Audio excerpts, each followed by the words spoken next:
The study is straightforward, she said.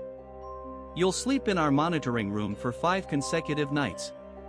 We'll record your brain activity, eye movement, heart rate, and respiration.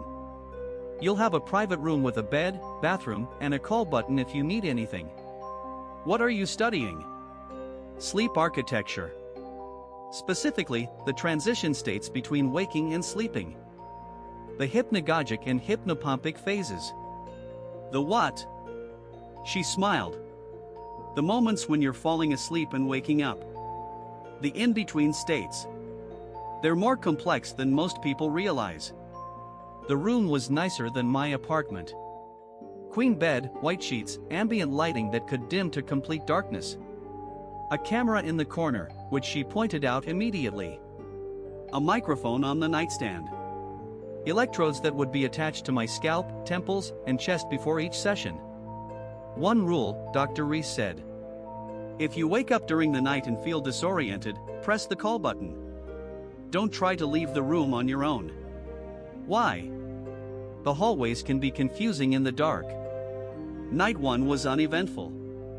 I slept better than I had in months, actually. The bed was comfortable, the room was perfectly dark, and whatever the electrodes were measuring, they didn't bother me. I woke up feeling rested for the first time in recent memory. Dr. Reese reviewed the data with me over breakfast. She seemed pleased. You hit deep sleep within 12 minutes. That's excellent. REM cycles were textbook. So I'm a good sleeper. You're an exceptional sleeper, she said, and something about the way she said it made it sound less like a compliment and more like a diagnosis. Night 2 is when things shifted. I fell asleep normally.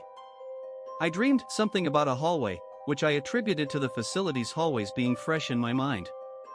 In the dream, the hallway was longer than it should have been.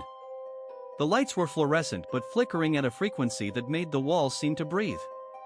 There were doors on both sides, all closed, and I was walking toward a door at the far end that was slightly open. I woke up at 3:33 a.m. The room was dark. The red light on the camera blinked slowly.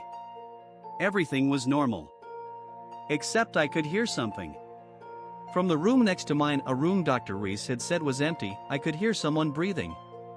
Slow, measured breathing, perfectly synchronized with my own. When I held my breath, the breathing stopped. When I exhaled, it resumed. I pressed the call button. Dr. Reese arrived in under a minute, which meant she was already awake and nearby. The room next to me, I said. Someone's in there. She checked her tablet. That room is empty. What you're hearing is probably the HVAC system.